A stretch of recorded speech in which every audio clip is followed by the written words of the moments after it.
Ready when you are, Chair. Thank you. Good evening, everybody, and thank you very much for coming along to tonight's EAP Future Communities. Have we got any apologies for absence, please, Callum? No apologies, Chair. Thank you.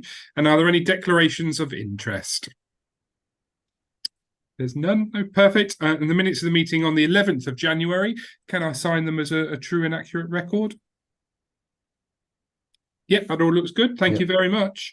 So just to advise you, item 6, which is the speech and language provision, we've had to move to a future meeting because Jane, Amanda and Stevenson Glynn are held up with the West's Ofsted inspection, which has just been announced this week for SEND provision. So we have moved this to a future meeting. I know we had it in January, I told you. But I don't know which one's saying. David, you're on. Thank you. So item 4, I find I could welcome Helen and Mark to talk about the Northants SEND Health Needs Assessment, please. Thank you very much. So by way of quick introduction, I'm Mark Napier, Centre for Public Innovation, and I was the lead in undertaking the needs assessment. Helen? So Helen Dennis, Deputy Director of Public Health in Northants. Children, people and families are in my portfolio. So I'm just going to quickly, if that's okay, share my screen. I've got a slide pack that I intend to go through. So just to quickly check in, Chair, I wondered whether you would prefer questions at the end or throughout. I'm happy to kind of play it either way. It's up to you. If we could have questions at the end, please. Okay, absolutely. So yeah, Thank you. As you go through, if you make a note of those, and I'll make sure that we have time to go through those questions. So yes, I'm going to run through. It's quite a long report, so I'll give you some fairly high-level findings, but what I think are the key findings. The report, just for your information, was actually completed in December of last year. And by way of context and background, it was commissioned by the public health team, ostensibly for 2 purposes. One was, as you've just mentioned, as we mentioned, there was an Ofsted inspection. I know it's happening in the West, but there's been an Ofsted inspection in the North recently. So there's something about the evidence base to present to the Ofsted team, but also something about understanding future demand for SEND provision, so what the numbers might look like going forward. So part of the job was to really trying to forecast what trends might look like and what future need for SEND services might look like. So it was a purely quantitative piece of work. What do I mean by that? So I've done quite a few needs assessments, and sometimes there's an element of stakeholder engagement. So it might be consultation with, in this case, it would be children, young people and families or professionals. This task was purely looking at the data that was already gathered. And we looked at a number of data sources. So SEND2, if you're not familiar, is essentially the data collected by the local authority on the number of young children with an education and healthcare plan, which I'll refer to now as an EHCP, so Education and Healthcare Plan. So SEND2 is the council-held data. The school census, obviously, as it says, is what schools hold on regarding levels of educational SEND. So something called SEND support, which effectively is a lower threshold of need, is the easiest way to put it, a lower threshold of need than an EHCP. So an EHCP is a statutory thing. It's got a higher threshold and it requires a package of support to be put in place, where SEND support is a lower level. It's can be monitoring with some light touch input. So the schools collect data on SEND support, whereas the SEND2 data, I know this is very technical, is just EHCP. The Department for Education have a very useful interactive tool that particularly has data on educational outcomes that we looked at. Northamptonshire has a data dashboard which it shares with the NHS, looking at SEND, and we got some data direct from NHS services, which is all part of this needs assessment. So jumping straight into the key findings, what the chart here shows you is the total number of young people with some degree of SEND support. So that's the SEND support and with an EHCP over the last 5 years, going back to 2018. And this gives us, as it says here, a global picture of need. So clearly the take-home finding is in 2018, there were 7,824 young people with some kind of SEND need. In the 5 years since then, it's gone up to 10,109 young people, which gives us an increase of just shy of 39%. So that's quite a significant change over a relatively short space of time. There's a pronounced increase, but when we break that down, so this is the same data. So this is for 2023, we've got this 10,109 figure. So this is the 10,109, but it's broken down by those young people with an education and healthcare plan, the EHCP, and those with SEND support. So that purpley colour is the SEND support, the blue is those with an EHC plan. So obviously, because the overall numbers increase, you'd expect an organic growth. So both figures have increased. However, the crucial thing is, if we go back again to 2018, young people with an EHCP, there used to be 1,824. That's gone up to 3,529. And young people with SEND support has gone up from 5,460 to 6,580.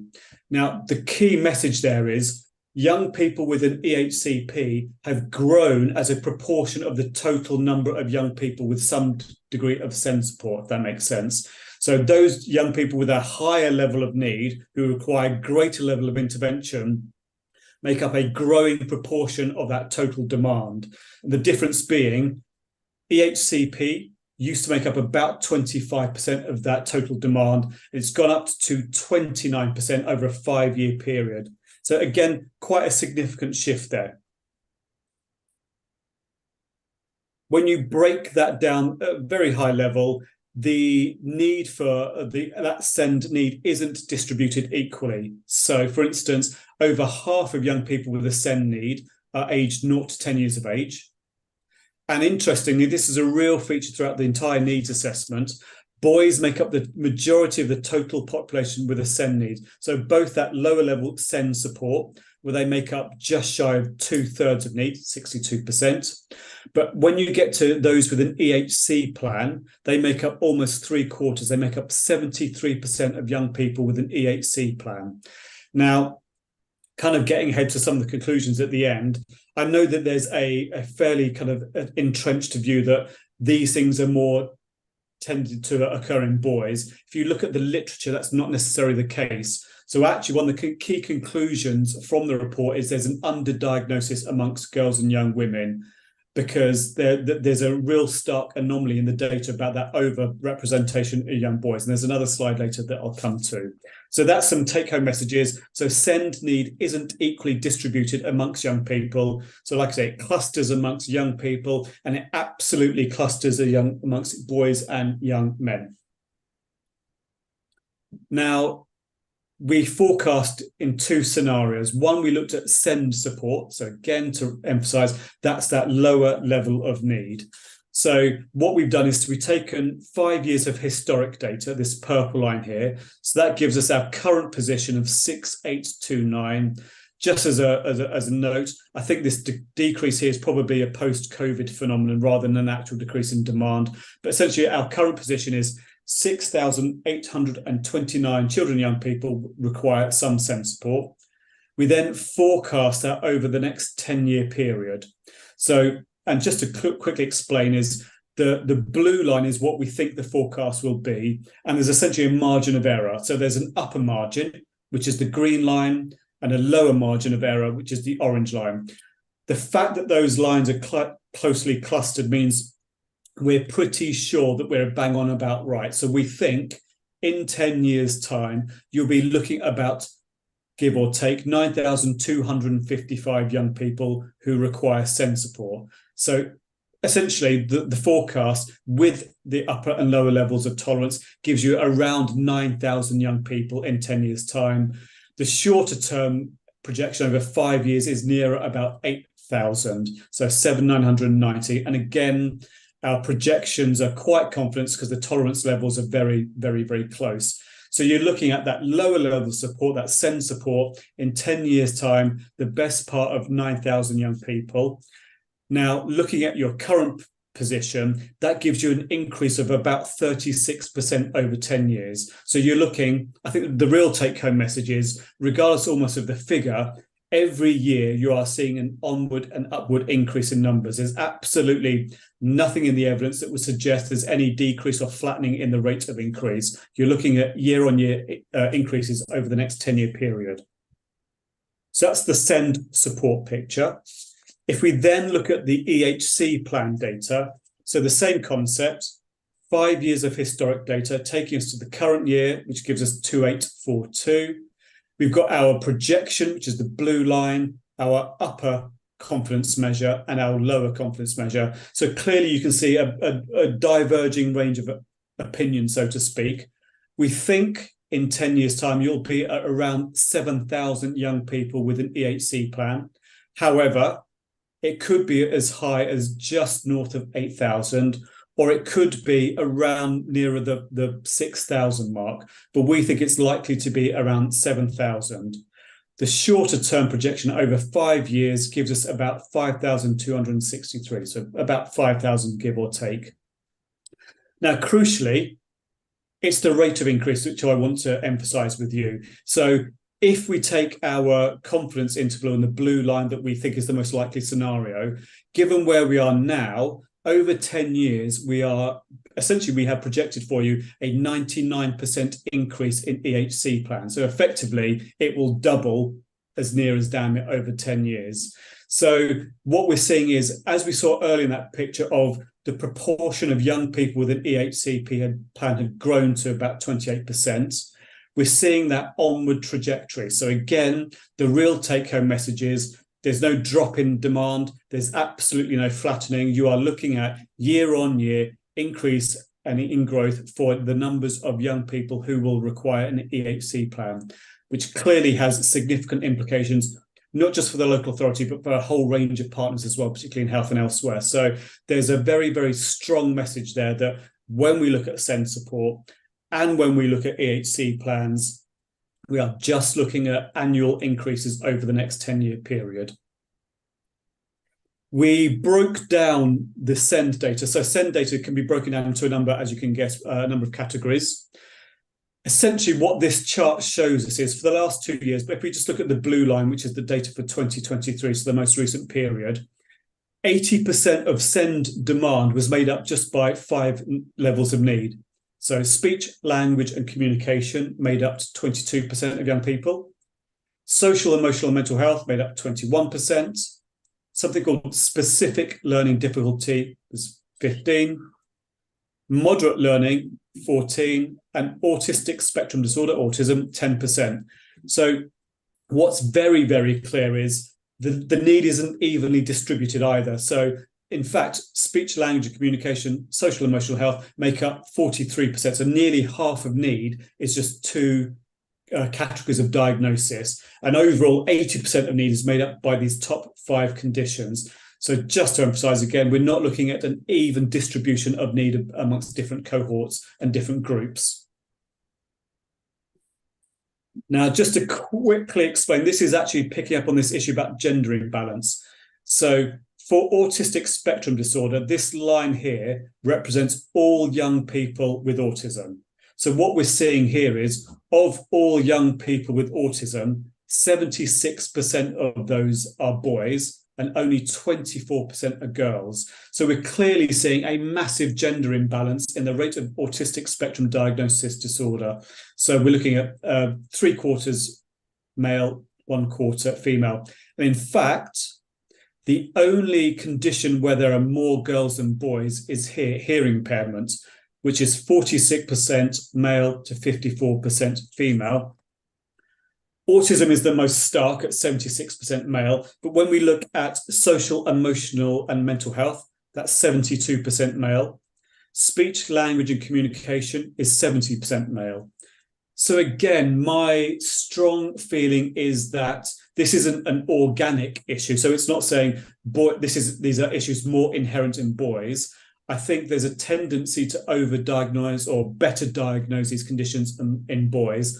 So potentially that rate of increase that we've seen in the previous 2 slides is where we get better and better at diagnosing girls. So there's actually been a lot of movement in the last few years recognise in particular how girls with autism, they manifest it quite differently. They're better at masking it. So those typical traits that we associate with with autism are associated with male behaviour, and girls exhibit a different way. And there's more and more information coming out about what that behaviour looks like in girls. So my strong suspicion is that rate of growth will be amongst girls, because there's no evidence. We did a lit review. There's no evidence to suggest that in the case of autism, that 76%, 24% balance is correct in the level of organic prevalence amongst girls and boys, if that makes sense. Okay. Moving on to ethnicity, we looked at the data by ethnicity. So just to quickly explain, the purple line is your 0 to 24 population for Northamptonshire. So that's the background population, if you will. The purple line is the census. The blue line is the Northamptonshire population for SEND. The orange is a comparison with the East Midlands as a whole for SEND. And the green line is England data as a whole.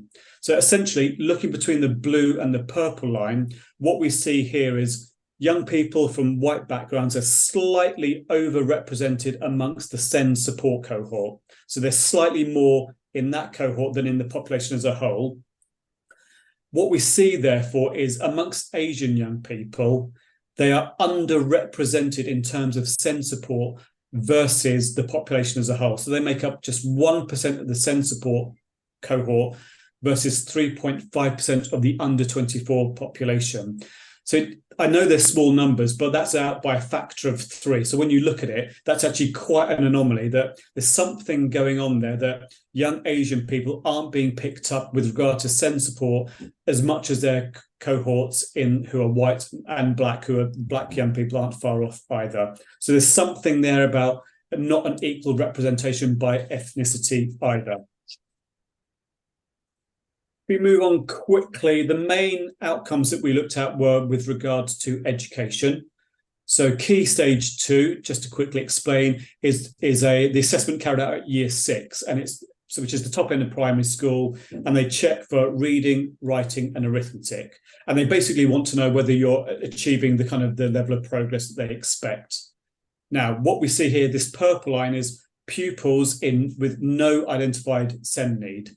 And we compare that to the East Midlands, to what we call statistical neighbours. So those are local authorities chosen by the Department for Education that have a similar socio-economic and demographic profile to Northamptonshire. So they are like authorities, and they, for instance, include Derbyshire, Kent, and Suffolk. So they're statistical neighbours. Then we've got the rate for England as a whole. So what we see here is at key stage 2, the top end of primary school, the rate of achievement in Northamptonshire with no SEND need was pretty much ticking along exactly as you'd expect. So it almost matches exactly the rate for East Midlands, slightly lower than the rate for your statistical neighbours and for England as a whole. However, when we look at SEND support, that lower threshold of need, 18% reached the target in Northamptonshire, and you're lower than the East Midlands, the statistical neighbours, and for England.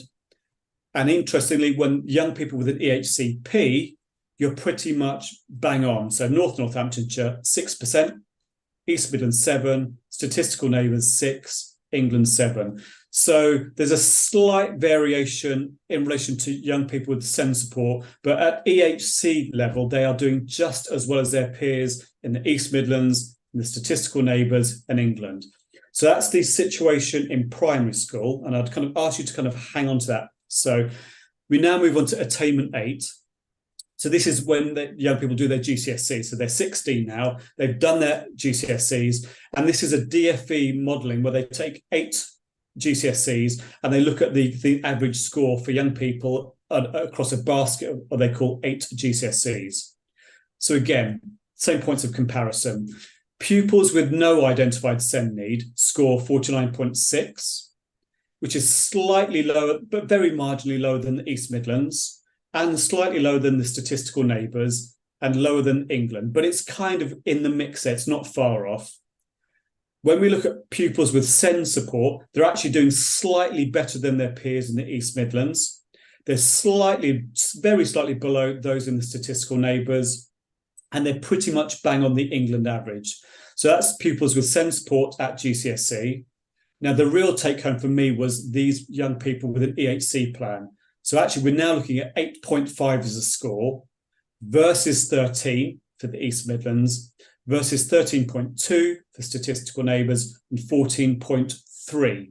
So my point being, somewhere between Key Stage 2, where they're doing just as well as their peers, and GCSE, something's happening. They're not achieving to the extent, so we know that they won't achieve the 51 points that we'll see for pupils with no need, but they're definitely dropping against their peers who also have an EHCP. So we can see that very, very clearly in the data. Progress 8 is another measure at GCSE, and this is slightly different. It's essentially the DfE's algorithm saying you scored this at Key Stage 2 at primary school. We kind of extrapolate from that how far you should have come. So a score in the positive is you've done better than we would have expected given your score at Key Stage 2. And clearly a minus score is you've dropped, so you're doing worse than we would have expected given your score at primary. So it's what essentially they call a distance travel measure. So what we see here, North Northamptonshire, for children with no SEND need, they're improving over their baseline at primary schools, which is great, 0.13, which is better than the East Midlands, definitely better than statistical neighbours, and actually slightly better than the rate for England. So young people with no need are actually doing quite well in North Northamptonshire. They're doing better than would be projected given their educational outcome at primary school.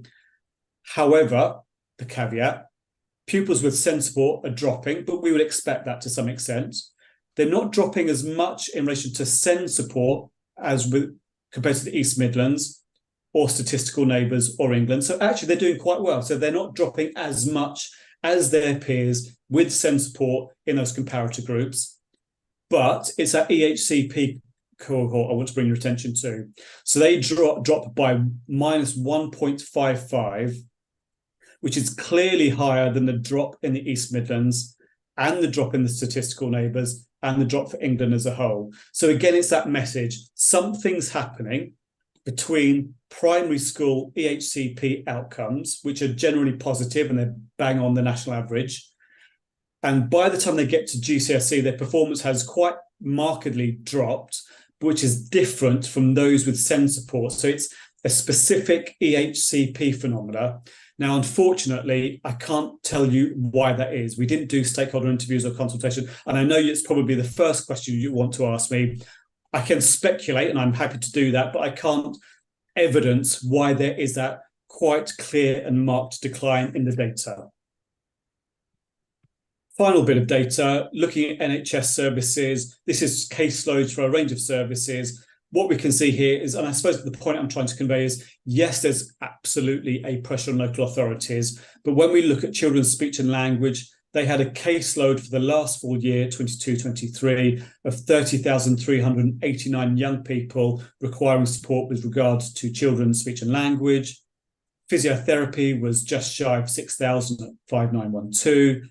Children's occupational therapy, 4,437. And CAMS was just shy of 12,000. And again, what we see here is, on the whole, rates of increase across CAMS, occupational therapy, very slight drop in physiotherapy, and some slight fluctuations in speech and language.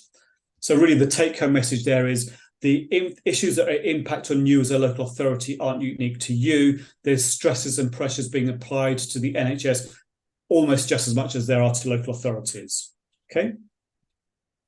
So recognising some, I'll just quickly take you through the recommendations. So you're probably aware there is a SEND accountability board. Sat underneath that, there are a number of specific work streams.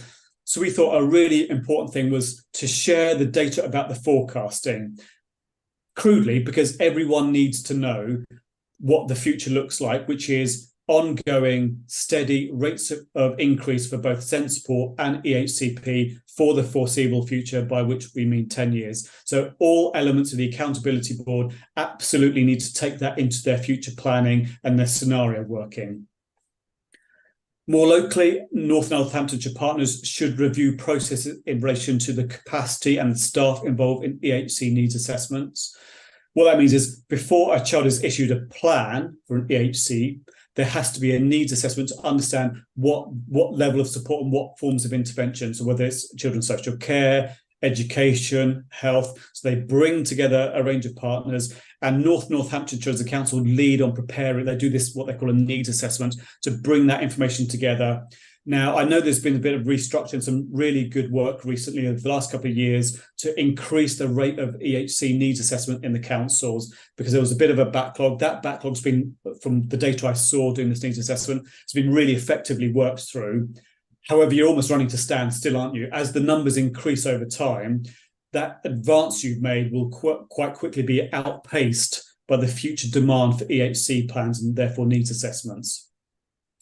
So therefore, there's a need to review the capacity of social care staff who contribute to those needs assessments, because it's not just someone in planning, it's your social care staff have to contribute and understand whether there's some social care needs and children's social care needs that have to form parts of that package. So there's a pressure there. There's a SEND early help team that are working out there to try and intervene early with young people, to engage early, to try and prevent SEND needs from escalating to the extent that they need an EHC plan. So it feels a timely opportunity to review that on an annual basis to see the effectiveness of that service.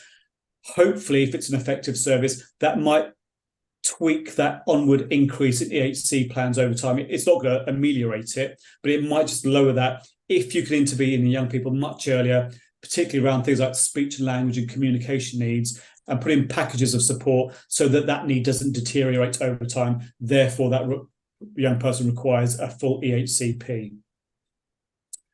There's been pieces of work recently looking at what they call sufficiency. And clearly, I think those need to be reviewed in the light of the forecasting, because that looks very, very different in light of the data that we've just seen.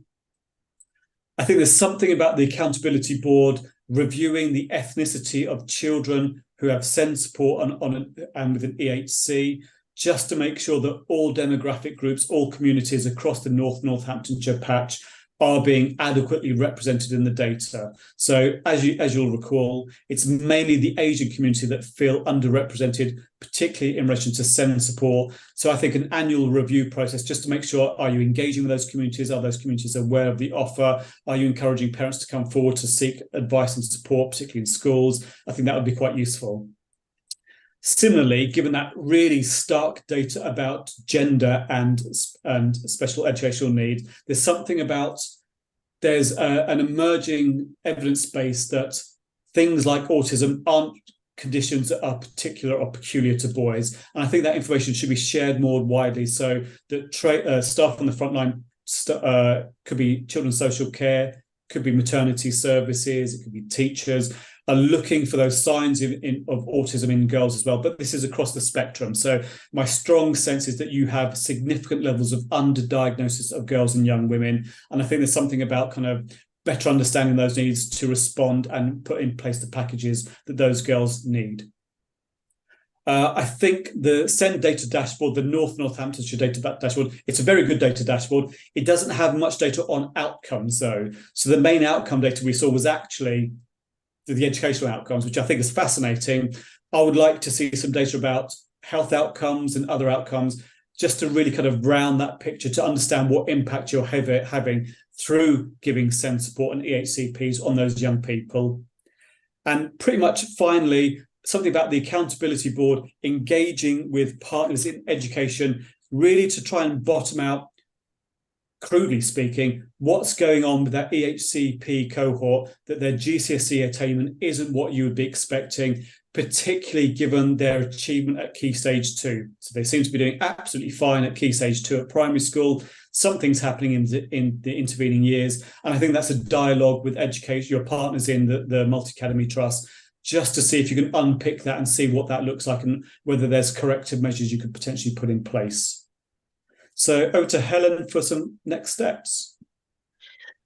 So these build on some of what Mark's talked you throughout the presentation, in the sense that this needs assessment is very data driven, and what we need to do is bring that together with the the existing work which captures the voice of children, young people and families.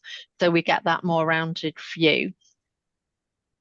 Alongside the strategic priorities that are identified here, we have an opportunity to bring that together with recommendations for the Ofsted inspection and think about what an action plan is alongside some of that work that Mark's already described to you.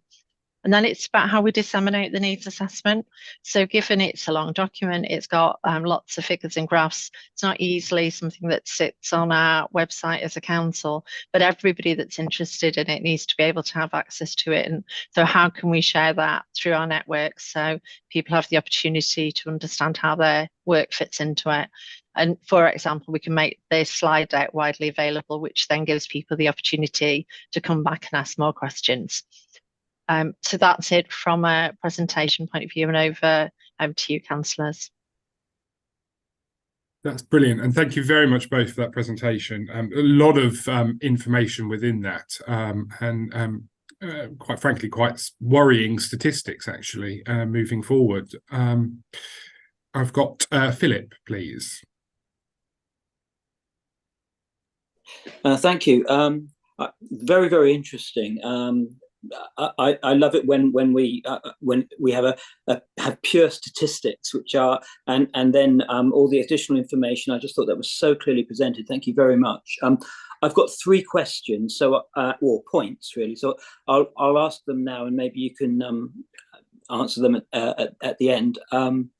First of all, just did you include private education? So obviously there's a percentage, I don't know, 10 maybe, of children who are not potentially not in these statistics. Also homeschooled children. I'd just like to know whether or not they were taken into account. The next one, with regarding ethnicity, that was very interesting about the Asian population, apparently underrepresented. But if I could suggest a bit of nuance here, I think that it's established, I believe, that the most educationally successful people are those whose families are very supportive of education. And I think you might find that parents of Asian heritage might be, I mean, Asia's such a big, I mean, it's a big continent, isn't it? But in many parts of Asia, education is very, very highly regarded. And whether that is in fact, whether that can explain the difference that you noted, and if so, potentially it's a bit of a waste of time to go digging for to try to increase the numbers who get SEND support, because there may not quite be that level of SEND need there. The other thing is similar, as I was going to say about autism. Yes, I do recognise that recent research is suggesting that girls may be as liable to autism as boys, but a key thing is they do present it differently. And I'm saying this as a supply teacher who goes into so many different schools, where you see it and where you actually see children clearly underachieving because of it, they are mostly boys. So I don't know whether it's girls masking it so much as maybe it's just the nature of the autism in girls that it doesn't present so much as an educational need. So again, I just wonder whether there's a risk that we're going digging for it, almost trying to find children with needs, whereas in fact, maybe there aren't those needs to the same extent. So those are my 3 points. Okay, well, I can take them in turn. So point 1 about private education, simple response, yes, that data is included in the data. So we've got the full picture. We had a bit of a discussion because quite rightly, some of the private school pupils will actually come from out of area. But we thought for the sake of simplicity, we've added them into the data because the extent to which they travel outside of the area doesn't really have that great an impact. But yes, private schools are included in the data.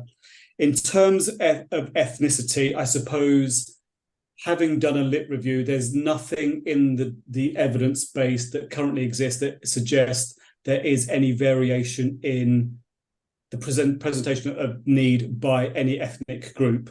So, and actually, if you look at the full report, we come up with prevalence rates for autism in a range of conditions. There's nothing to suggest that would vary by Asian heritage, Black heritage. So we need to assume in the absence of, I think we need to assume in the absence of evidence that it's equal amongst all ethnicities, until there's evidence that proves otherwise. That would be my position. And actually, similarly with autism as well. So absolutely, the emerging research suggests very strong, and you're absolutely right. So how young women manifest and present autism is quite different to boys. So, and I think they're talking about kind of almost stereotypical characteristics. So we associate certain traits and behaviors of autism that are actually the masculine presentations of autism. We're not very good at understanding what that looks like in girls, who seem to be better able to kind of pick up on those social and communication cues.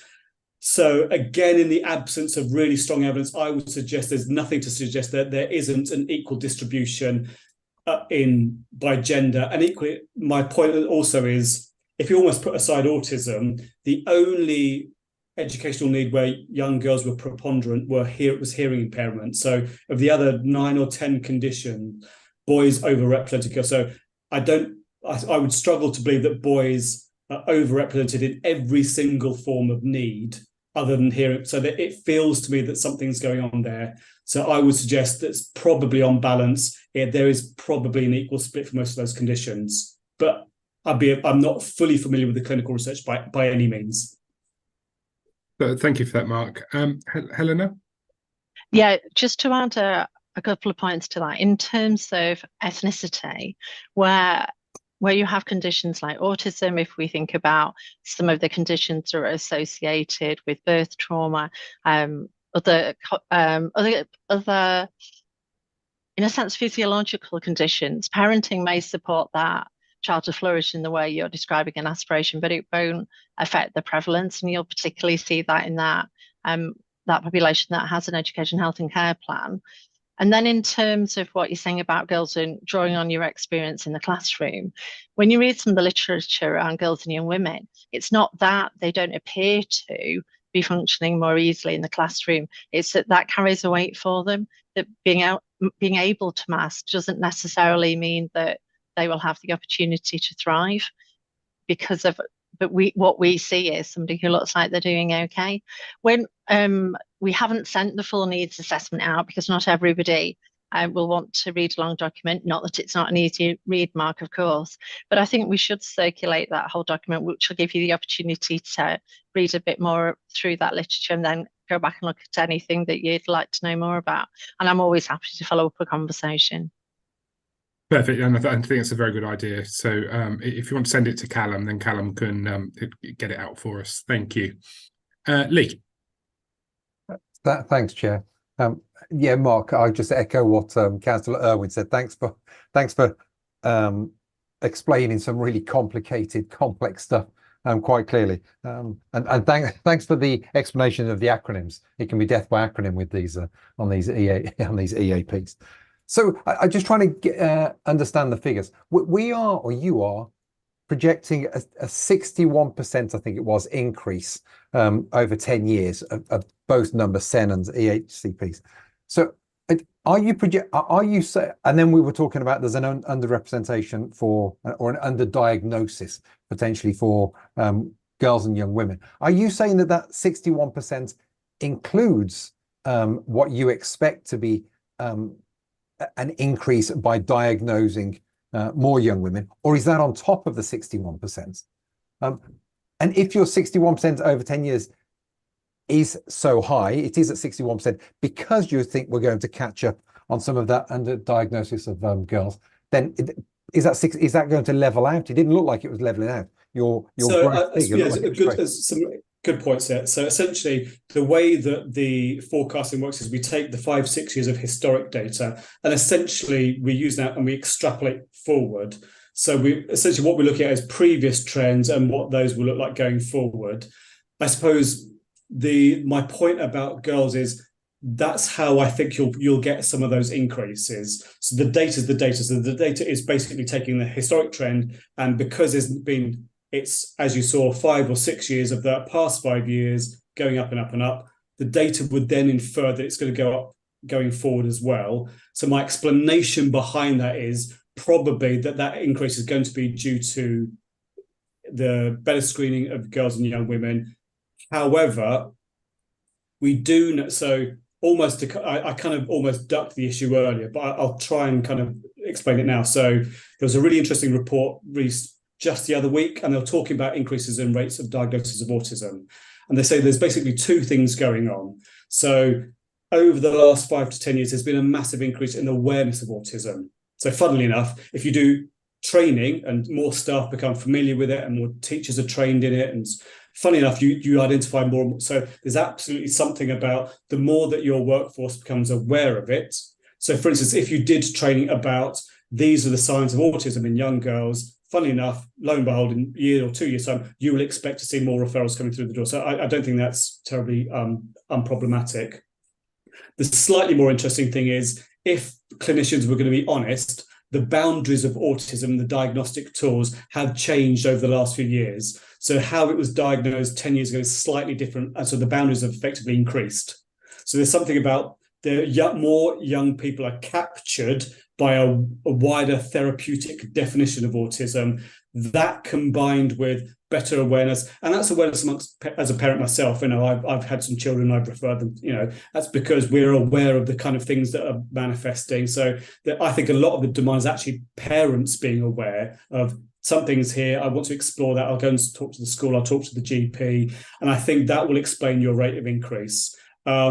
I would also add that obviously with any forecasting, the further you get away from the current picture, the more speculative it is.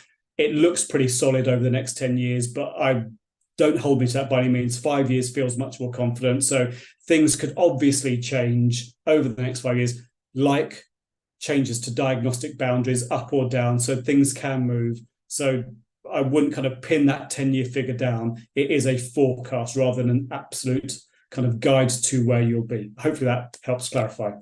Yeah, sorry, Chair, if I can come back on that. Yeah, Mark, that makes it much clearer. And one of my questions was going to be, is there just an increase of awareness of things like autism? Is that one of the reasons why we're seeing an increase? And clearly, it sounds like it is.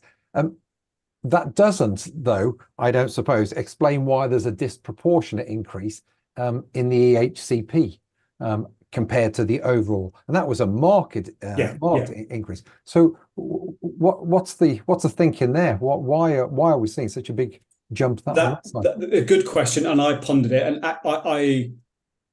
I'll be honest, I don't know. That's really interesting. So the SEND support increase was about a third, and there's a doubling in the HCPs. Oh. So yeah, absolutely right. There's a real marked difference, and you've already seen that trend historically. So it's not been the same rate of it. So it's 25 to 29% of your young people with a need have an EHCP. So it started off in a kind of a linear. I mean, it's going to basically take off.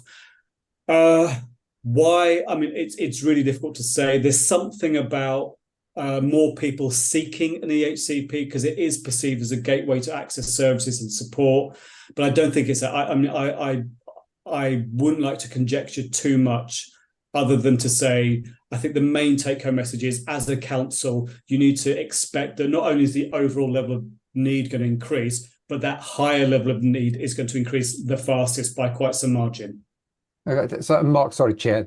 So just to finish on that. So, of course, Mark, because the worry there is that whilst the percentage of EHCP is disproportionately expanding, we then have it means that the situation between Key Stage 2 and I can't remember what you said. Is it Attainment 8? Attainment 8 and Progress 8 are the two GCSE measures. Okay, so those two GCSE measures, we have a problem there. It would appear that, I mean, I know you said you might speculate and you hadn't yet, but we clearly have an issue there with achievement. But that issue there is only going to grow if the EHCPs are disproportionately increasing as well. So essentially, you're absolutely right. So a greater number of your children, young people, will underperform at GCSE on current trends. And given that pool of young people within the EHCP is a growing population, that in simple terms means you have more young people going through your educational system and underperforming and coming out with poorer GCSEs than you would like them to.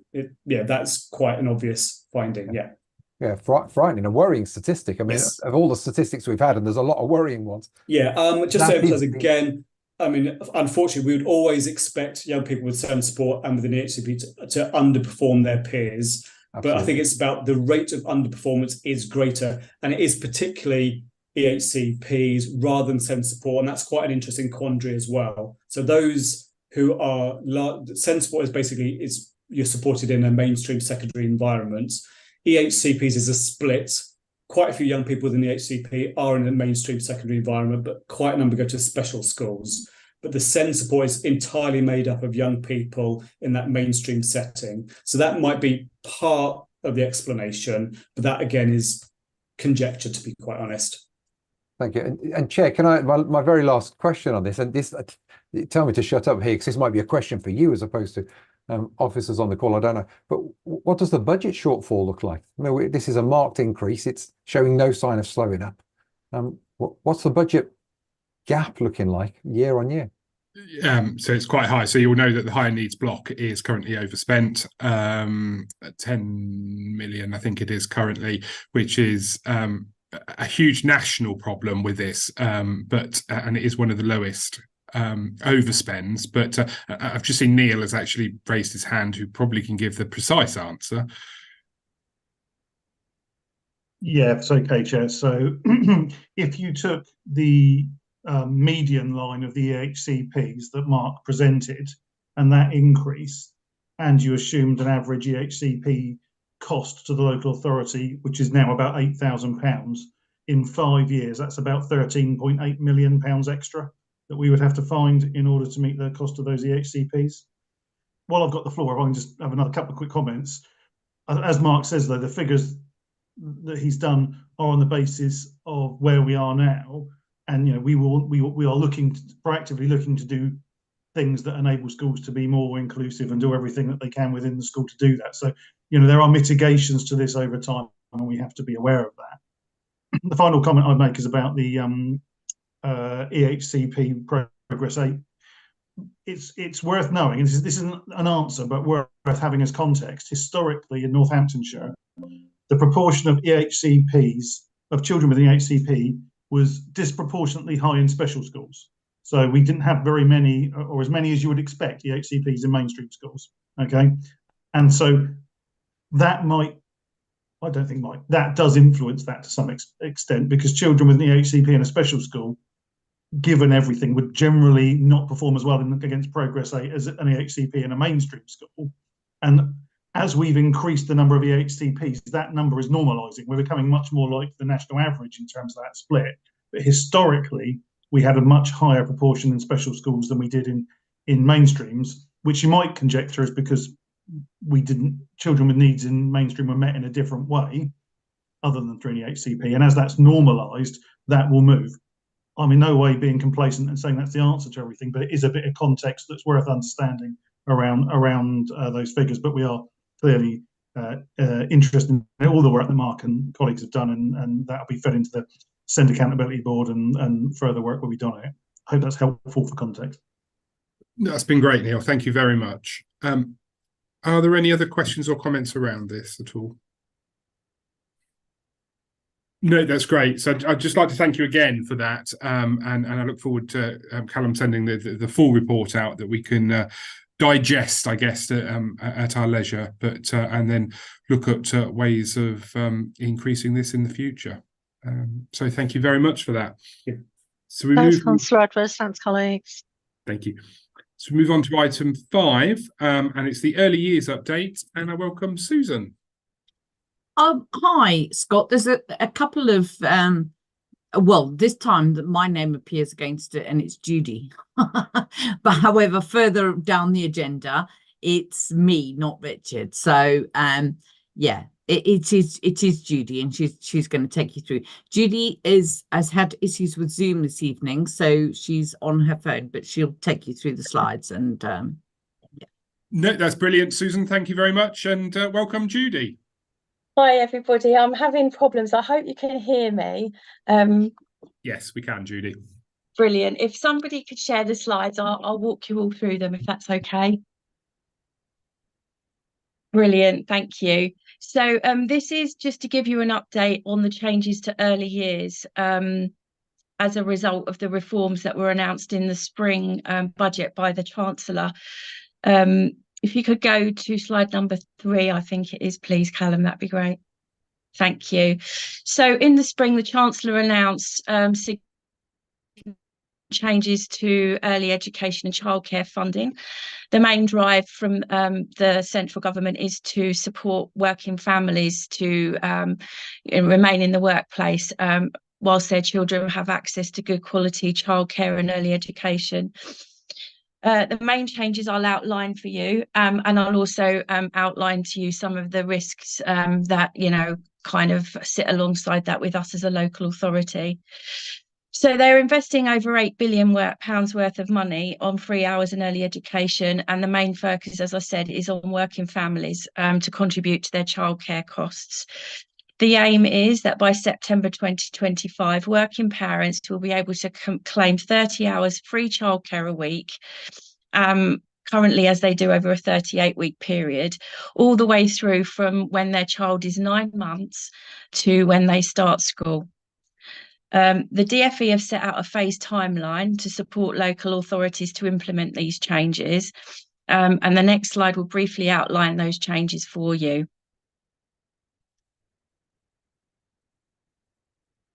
Brilliant, thank you. So 30 hours childcare for every child over the age of 9 months, providing that the parents are working.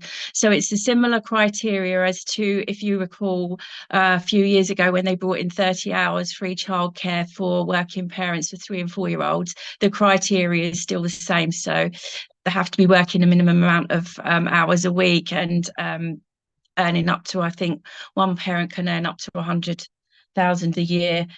So those eligibility criteria remain from 9 months upwards. So potentially a parent could put their child in a provision from 9 months, then go into 2-year-old funding, and then go into 3 and 4-year-old funding. That was the first main change. The second change is that they want to offer wraparound care for all children in primary schools. So the aim is that by 2025, I believe it is, that there will be wraparound care available to parents. Initially, it was targeting early years settings, but the emphasis has kind of, and the focus has moved now to primary schools. And so there is a certain amount of funding that's been made available to each authority. And within that, they are allowed to recruit to a wraparound coordinator. And potentially, I think we've got enough funding to recruit to business support to support it. But then there will need to be a lot of engagement and support with primary schools over the coming year to support them to maybe open wraparound care or develop and enhance any provision that they may have already. The next change was to early years staff ratios, and the change came in with effect from September last year, and it means one member of staff is now allowed to look after 5 2-year-olds, and up from 4 2-year-olds, which is the current rule. So significant changes there, which, you know, kind of has not been received well in the sector. There's also been some changes to the early years foundation stage framework. And that has now been released in December 2023. It's mainly applicable to childminders because obviously the way that they operate is significantly different to the way a setting might operate. The next slide just kind of outlines what that eligibility will look for each age range. So what we currently have is through all 3 and 4-year-olds are entitled to 15 hours free funding, and working families, as long as they met the criteria, could have 30 hours. Now, from April this year, in addition to the existing 15 hours for eligible 2-year-olds, they are now extending and expanding that offer to include working parents.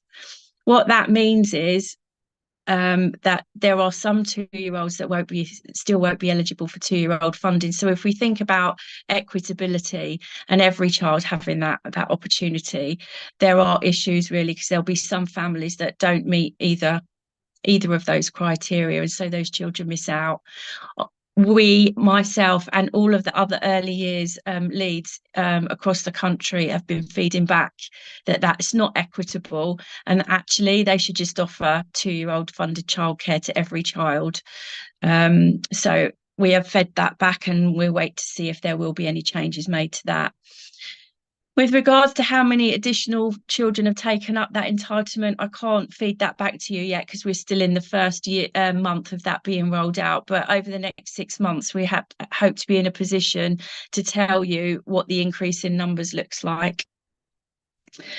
And then following on in September, we are supposed to be offering childcare for working parents with 9-month-old babies. I have to say that we have had no guidance or indications of what that will look like from the DfE yet. And, you know, September is moving ever closer. So until we get the guidance on what that looks like, can't really tell you whether we will have sufficient places or not in North Northants. So what does this mean for us as a local authority then? This slide just outlines everything that I've just gone through with you. But what it means for us is currently we do have sufficient places under the you know, the existing childcare arrangements, that there is a place for every child that wants it. Moving forward, we may have a sufficiency issue, because if we have to offer places for every child from 9 months old, that means settings are going to have to make adjustments to their provision. That may mean that they have to like have capital works undertaken, which will be a huge problem, not just for us in North and Northants, but for other authorities too, because many of our providers rent the space, they don't own it. So, you know, I think that we are going to potentially have issues further down the line, and whether there will be any funding anyhow to expand the premises, I don't know at this point in time.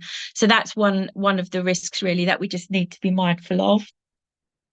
The wraparound care, from our initial discussions with some of our providers, there isn't an overwhelming appetite to deliver it because it's quite expensive and resource intensive.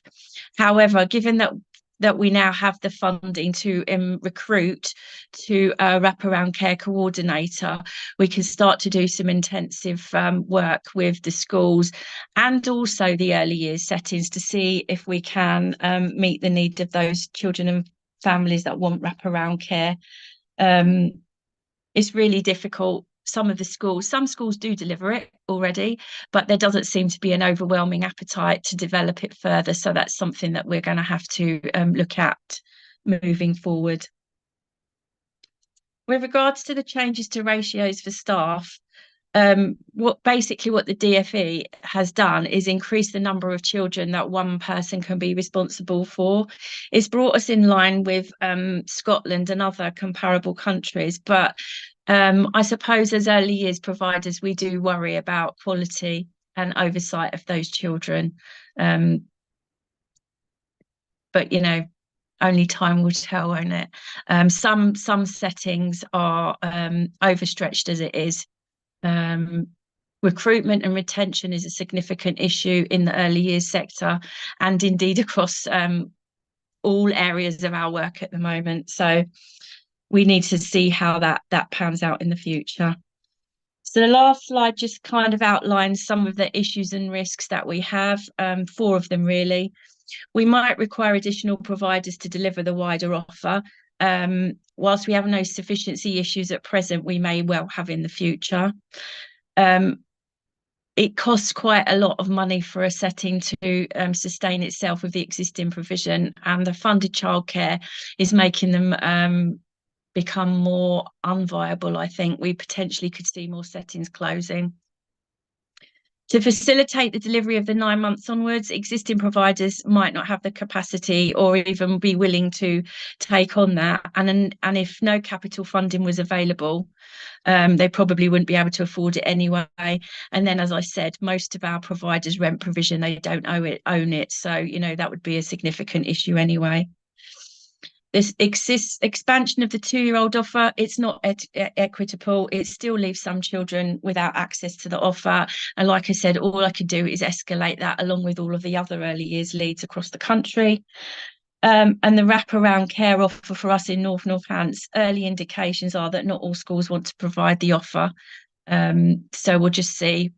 if we can have a dedicated person in post, you know, we might be able to offer some different models and support to get those up and running. But we'll just have to take it month by month as we get more information from those schools coming forward. So lots of changes coming. It is a challenge. The DFE are not always very timely in how they get information and guidance out to us, but they want results quite quickly. So that in itself is a challenge. But we're ready for it. We're ready for the challenge. I just think it's worth bearing in mind all of these risks and issues that we have, and that potentially we could have a sufficiency issue. Does anyone have any questions? Perfect. Thank you very much, Judy, for that presentation. And I've got Lee, please. Thanks, Chair. Thank you, Judy. Yeah, just a couple of things I didn't quite understand.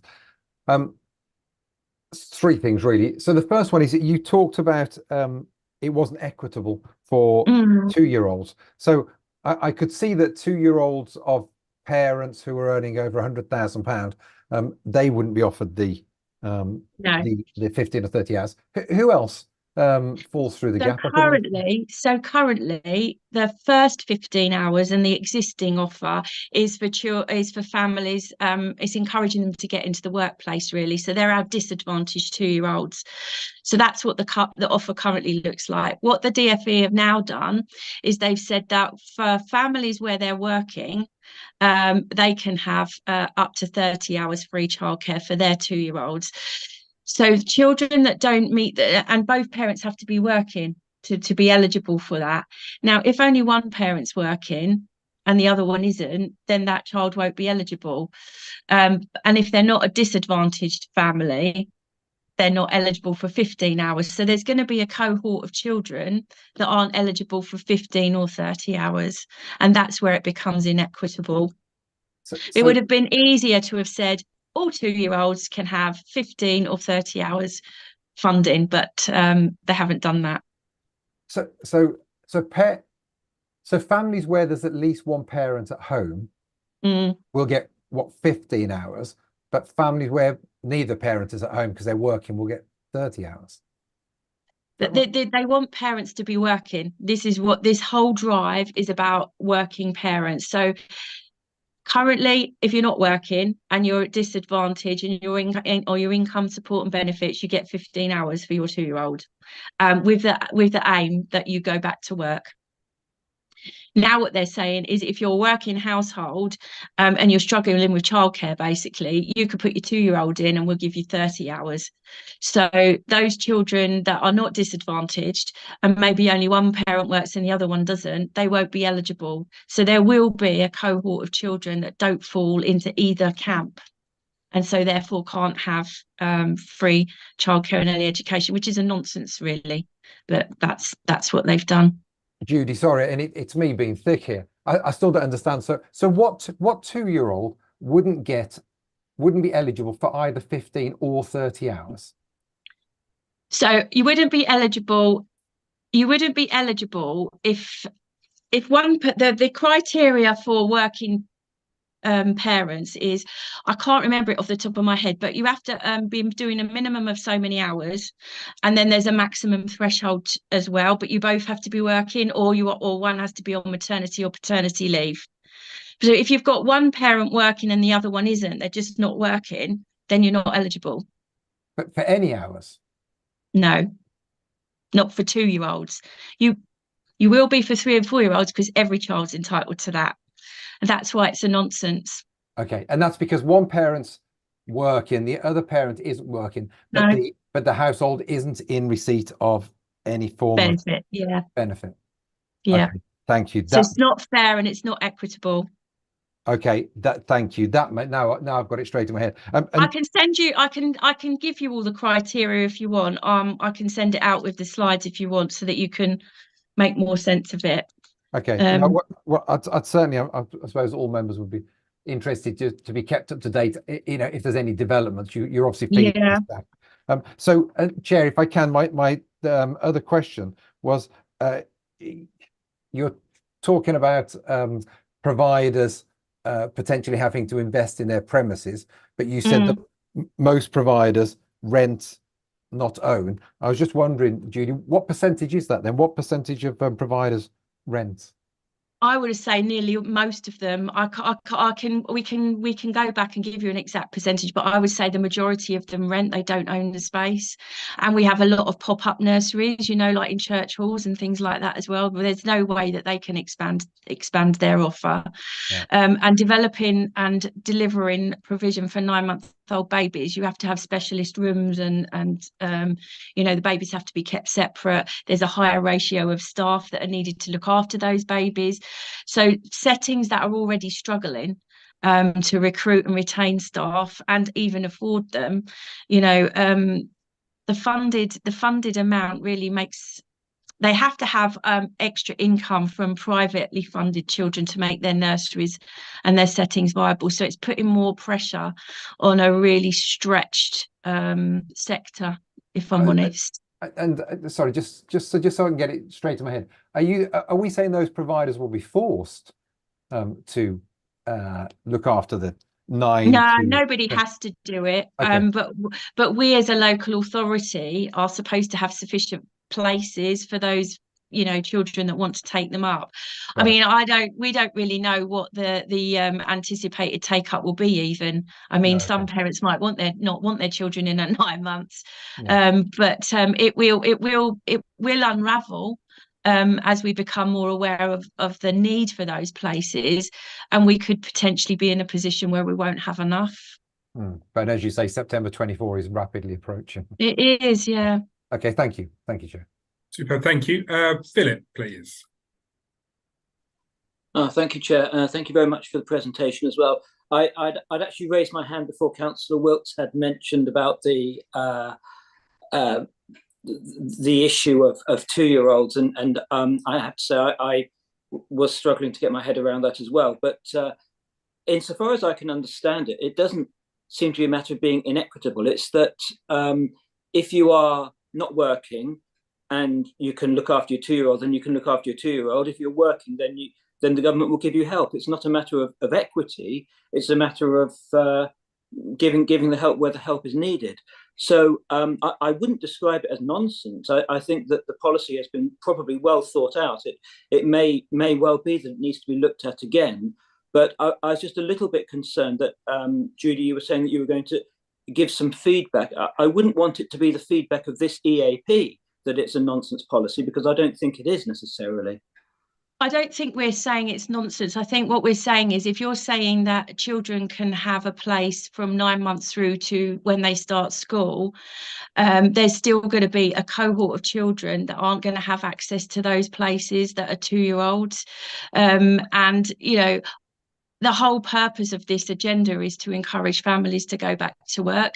And the earlier that you engage with those children and you have a consistent, input in the early years, the better that they do at school. So I think that's kind of where we as professionals are coming from. We'd want all children to have the same opportunities.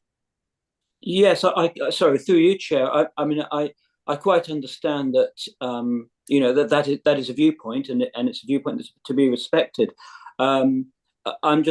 It seems to be moving into the path of policy and political standpoint, if you like, rather than actually saying that it's an obvious flaw, because I don't think it's an obvious flaw. And again, Chairman, is this feedback going to be given in the name of the EAP or of this council? Because I don't think it's quite the feedback I would want to be giving.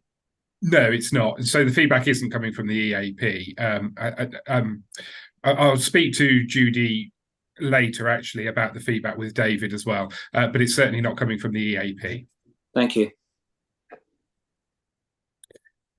Jean, please.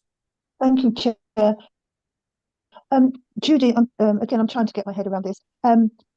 So the providers will be paid, should we say, like a flat rate for each child. Does that mean that the parents will need to top up? No, the parents. The child in So as with all of the existing childcare, the childcare is free at the point that they get the actual childcare place, and the provider is funded a flat rate for each individual child. What the providers can do is charge for additional things that the child might have in the nursery, but they have to be very open and transparent about that. So they might charge for additional I don't know, classes or groups that they bring into the session. They can charge for lunches and additional sundries, but they have to make that very clear. The actual childcare has to be free at point of delivery for all of the childcare elements. Okay, so supposing one provider, it's £5 an hour or something like that, but the government are only providing £3 an hour. Does that mean the provider will then be operating at a loss?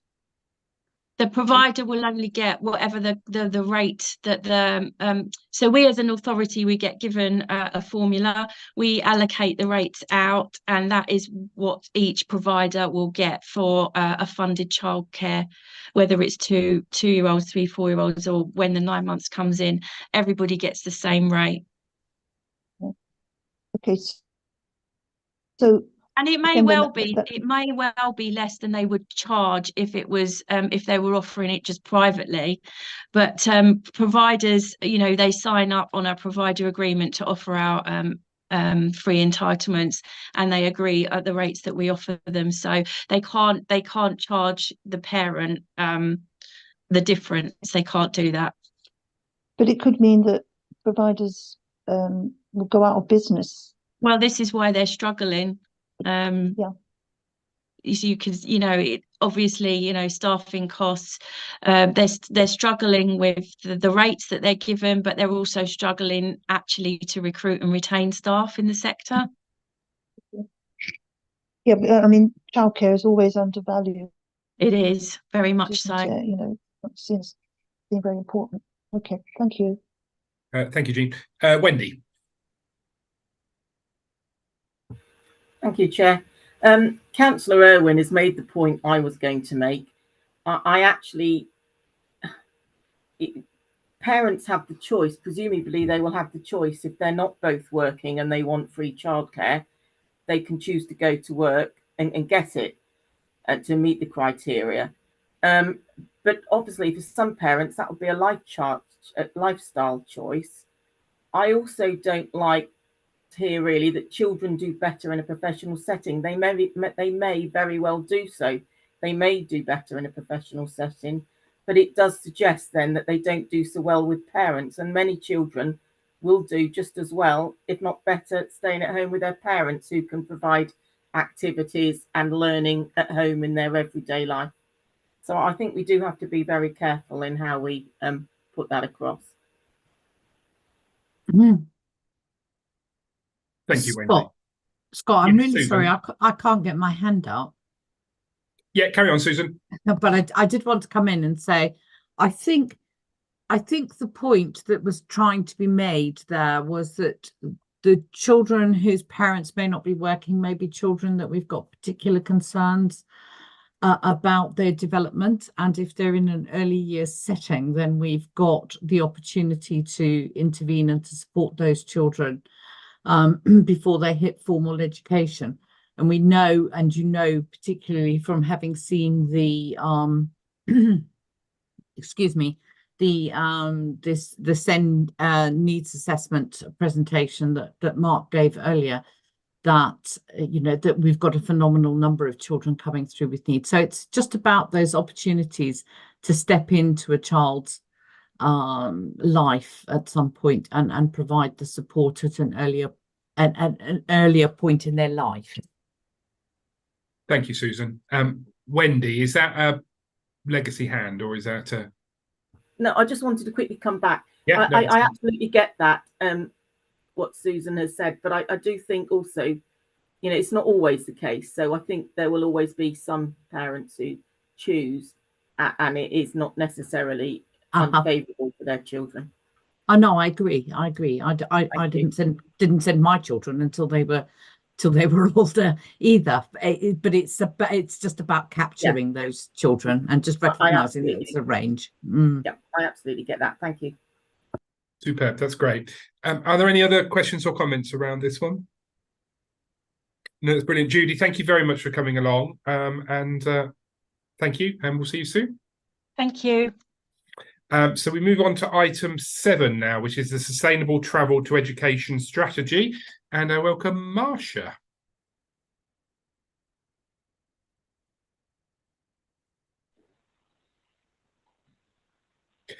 Marsha, sorry, you're on mute. Sorry, good evening. I'm doing a double act with my colleague Sally. My apologies. Yes, welcome Sally as well.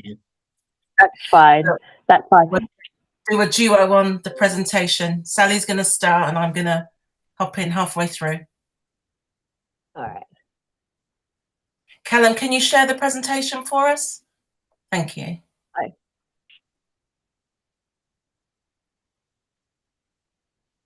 Thanks. Evening all. Hopefully you remember Marsha and I and our double act from last time. This is a piece of work that we've been doing across transport and education to develop our sustainable travel to education strategy. We came to the EAP last September and ran you through the strategy. Subsequently, we've done our public consultation, and now we're at the next stage of taking it forward for adoption. So what we're going to do in this first bit, my first section, is just to give you a bit of a refresh about what the strategy says. Then we're going to hand you over to Marsha, who's going to talk through the consultation, and then I'm going to wrap us up. If it's okay, I'll move quite quickly because I know that 1, you've seen it before, and 2, that we've shared the presentation, so you might have had a chance to look through it as well. So if there is any questions at the end, then we can go back through it, but I'll move quite quickly. So the Sustainable Travel to Education Strategy is a statutory requirement. It also fits in with our broader corporate requirements and our ambitions around active travels, around healthy lifestyles, health outcomes, and also community building. Thanks, Callum. So this is just a bit of an overview of the approach to the strategy, what our vision is. We set it up through a life course approach, so the age at the top, and then our 4 targets around physical activity, about schools having school travel plans, about maintaining our air quality around our schools, and then maintaining our proportion of children walking to school. Thanks, Callum. So how does that translate into actions? Again, following this life course approach, we've just pulled out some key actions here. So across all of those ages, we'll be looking at developing our school travel plans, doing our outreach work around active travel, doing some work around cycle security and our cycle hire schemes, as well as our infrastructure schemes around schools. Within the key stages or the age ranges, you can see a range of activities from our bikeability training to preparing for adulthood or independent travel training skills, to some of our road safety projects, which you may be aware of, as well as the broader issue around reviewing bus routes and services. Thanks, Callum. So how we will set up the monitoring is to, again, this is kind of linked to our targets, so linked around how we develop our school travel plans, our modes of travel that's derived from that, our participation in some of our outreach programs. We've got our air quality sensors, so looking at air quality audits around schools, and then also looking at the kind of wider health determinants, so looking at the National Child Measurement Programme. Thanks, Callum. So this is the point where I hand over to Marsha. Thanks, Sally. So the consultation ran from the 14th of September to the 26th of October last year. A total of 24 responses were received. Of the respondents, they travelled either by bus or carpool, with half of the respondents choosing this mode of travel due to lack of options. So you'll see that 66.6% of the respondents travelled by carpool, 33.3% travelled by bus, And the reasons for this mode of travel, 50% was for lack of options, 30% that option was quicker, and 20% travelled that way for other reasons. Thanks, Callum. So summary of the feedback, support for improved bus services in terms of frequency and geographic coverage, support for electric buses, support for car clubs, support for cycling training in schools, but concerned with cycling environment in and from school, concerns raised about the distance that some children travel to school and lack of transport options available, concerns about how rural and children living within them lack transport options to get to education, and challenges of managing the school run, particularly if families have children in different schools. Thanks, Mash. So, as I said, we're taking the document through to adoption, but I'm sure one of the questions that you have is how has that feedback from consultation fed into a document that's going up to executive? And one of the things that, you know, Marsha just touched on was the rural transport. And I think a kind of a bit of a preview, but one of the things that we will be doing within the transport team is we will be reviewing our bus service improvement plan. A bit like colleagues previously, we've had some additional funding that's come through from the DFT, which has enabled us to look at our bus services in a more holistic manner. And that's a piece of work that will be going forward in the next couple of months. Just another reminder that this is a document that we need to refresh every year. So that work that we do around the bus services review, whilst it might not be able to feed into this document that we're going up through to March, it will definitely feed into the revised document that we will pull together ahead of the next academic year.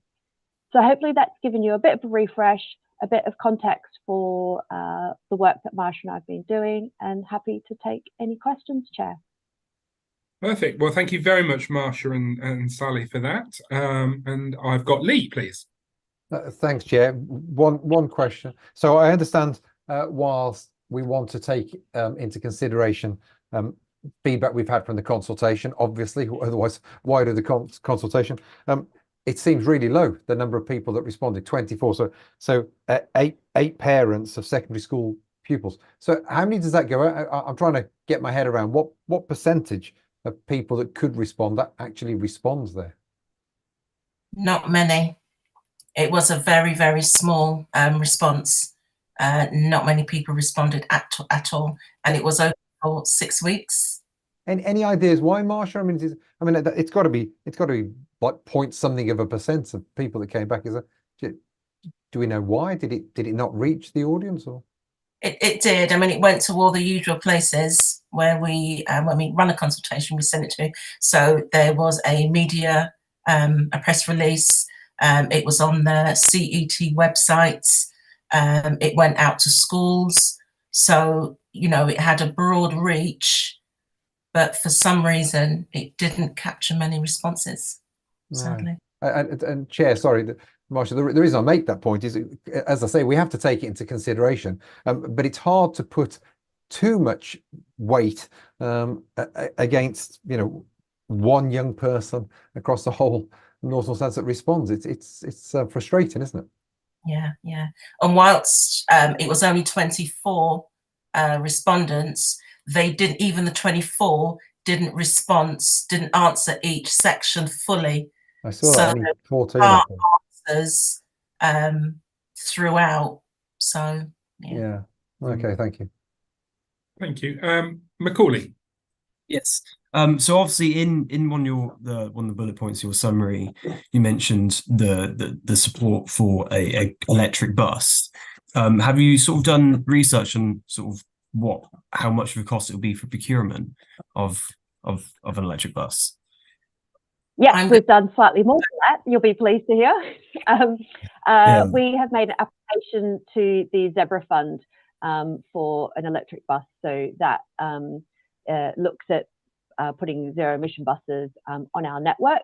We hope to hear back from that submission in the next month or so.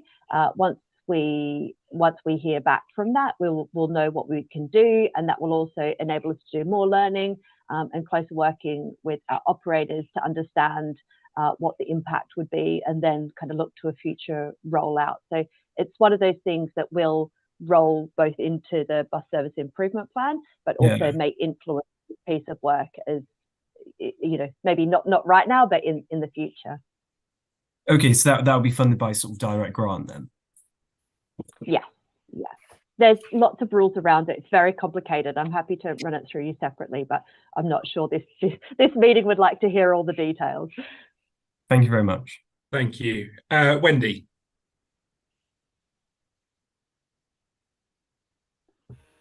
Thank you, and thank you for that. Although there were only a few responses to the consultation, I do agree with the concerns that have been raised. Obviously, it depends what area of Northants you living. In a rural area, I think it is particularly apparent the lack of transport options, particularly when children or young people go on to further education to college after at 16. It can be very difficult sometimes to get to various educational establishments.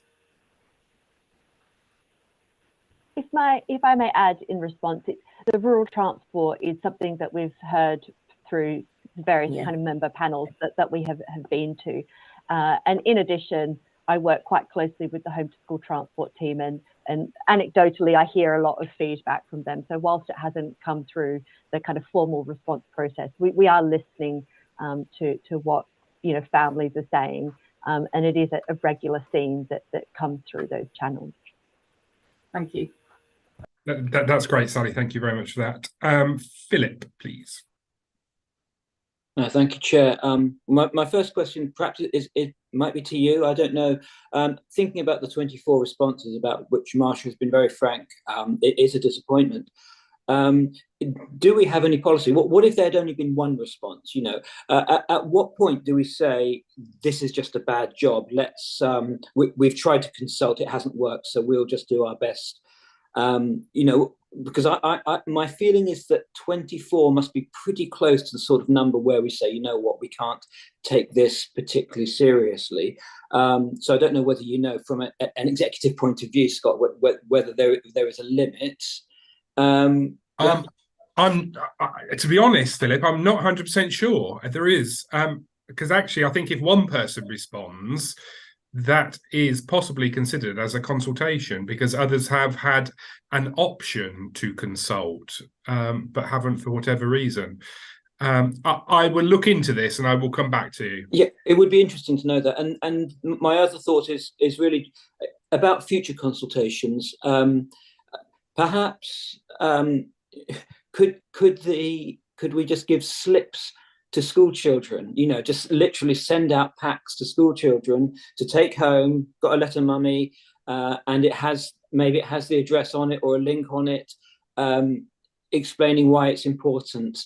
But I think if future consultations are like this, I just don't think we should particularly trouble ourselves to take much account of it, because statistically it's close to meaningless. I think we need to look at the way we do consult. I think you're absolutely right on that. I'm not sure giving parents a bit of paper when we're talking about sustainability is the right answer, but certainly we need to look at how we do consultations full stop, so we can get the best amount of responses coming back. So absolutely, we will look at doing that. Thank you. No problems. Well, that's great. So thank you very much, Marsha and Sally, and I look forward to presenting it next Thursday, I think it is, isn't it? Yes. Thank you very much. Thank you. Oh, Sally, just a very quick, could you possibly send me some of the information on the electric bus that you talked about and the grant that you've applied for, just so I can actually do that next Thursday as well, because that's quite interesting as well. Not that the other's not interesting, but thank you very much. Thanks a lot. Okay, I keep having to look at my phone, sorry, because the agenda's on my phone, so please don't think that I'm on Facebook or anything. So we're moving on to item 8, which is the service presentation, commissioning and partnerships. And Susan, I welcome you again. It is. Thank you ever so much, Scott. So this follows the service presentation that Neil gave to EAP in January. So I'm the other assistant director working to David. I'm the assistant director for commissioning and partnerships, and tonight we're just talking to EAP about the work that my team do. So my team, represented here by Richard Woodward for business and performance. Rochelle is not able to join us tonight. It's a last minute change of plans, so I'm going to talk to Rochelle's slides, Scott. But Rochelle is the head of partnerships and development, and then Laura will take you through some of the key priorities for commissioning. And then I'll conclude with some of the risks and what we're doing about them, if that's all right with you. That's brilliant. Thank you very much. Okay, so I'm going to hand over to Richard first and ask Richard to. The slides have been circulated in the agenda pack. So if Richard could just touch on some highlights from his slides, that would be super. Brilliant. We could go to the next slide, please, Callum. Yeah, thank you, Susan. So I'm head of business and performance, and I basically manage a team of people that look after 3 specific areas. So we look after the intelligent client function, which is the client function that manages the relationship between North Northamptonshire Council and West Northamptonshire Council and Northamptonshire Children's Trust. So that includes making sure that all parties comply with obligations and provisions set out in the various contracts and agreements that we have, contract and performance management of the Children's Trust, but also administration and management of key governance groups, of which there are a lot. So we have the Joint Committee, which is made up of elected members from North and West Northamptonshire Councils, and the Joint Committee has delegated executive powers both from North Northamptonshire Exec and also West Northamptonshire's Cabinet. So the Joint Committee has executive functions within its terms of reference and remit. We also have the Joint Officer Board, which is made up of senior officers from both councils, which essentially advises the Joint Committee.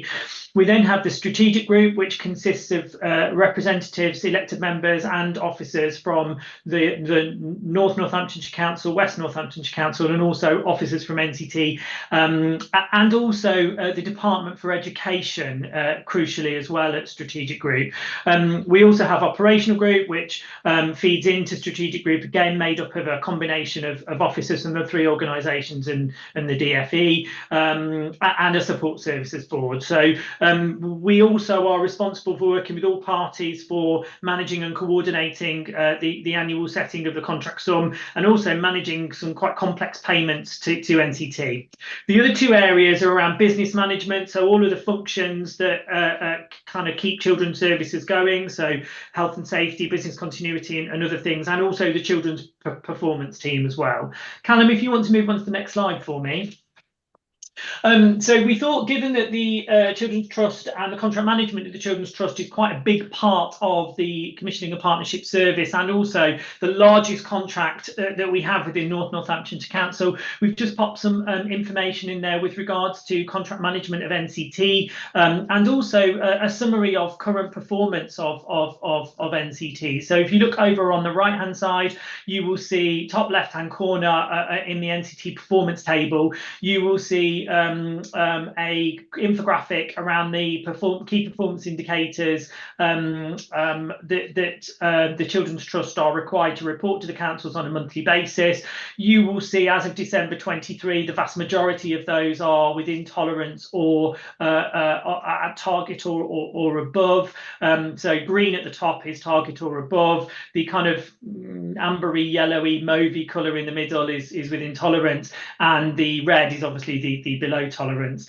We've also put some information about the number of children in need. As you can see on the far right hand corner, the number of children in need has been going up significantly. Next down, you will see that the number of child protection plans has started to drop since the summer of last year, and you can see that we've seen some small reductions in the number of children in care as well. We've also put some information about the inspection outcomes for the Children's Trust at the minute. You will see that the main ILACS inspection, so that's inspection of local authority children's services. The last one was in October 22, which was judged to be requires improvement to be good, and all of the children's homes, being inspected by Ofsted are all good, with the exception of one. There is one update. The NCT Fostering Agency has recently gone through a re-inspection and has now been rated good rather than inadequate. So that is positive. In terms of budget matters, the trust are facing some budget issues at the minute with regards to demand for services, particularly around the numbers of children in care, and also issues in relation to recruitment of staff. I don't know if you want to move on to the next slide, Callum. Fantastic. Yeah. I'll hand over to Susan. So thanks. So as I say, I'm taking this for Rochelle Scott. So Rochelle covers 5 areas of the business. So the first is the Family Hubs program, which has been to EAP, but that's a £4 million grant funded program with 7 fixed term staff, on fixed term contracts.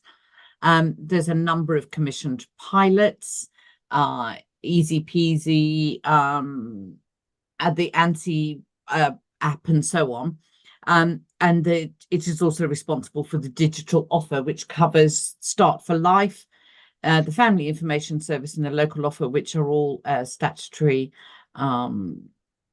information points for the council. She also manages the transformation team, which has 5 full-time equivalent staff, and that covers the Directorate Improvement Plan and service and system transformation. So the education case management system that Neil will have spoken to you about in January, disaggregation matters, and send improvement will be another one that sits with the transformation team. Her third area is engagement and participation, and that covers both the Family Information Service and the local offer, as well as our communication and engagement strategy for children's services, co-production work with parent carers, and so on. And then we've got the SEND-IAS information. Well, it's the SEND Information and Advice Support Services. I always call it SEND-IAS, which has got 6 staff. That's a recently disaggregated service. It is a statutory requirement that we are able to offer impartial support to families of children with education, health and care plans, or SEN support needs. And it is SEND-IAS is funded across the partnership. Likewise, the Northamptonshire Safeguarding Children's Partnership Business Office sits in Rochelle's area. That has 5 staff.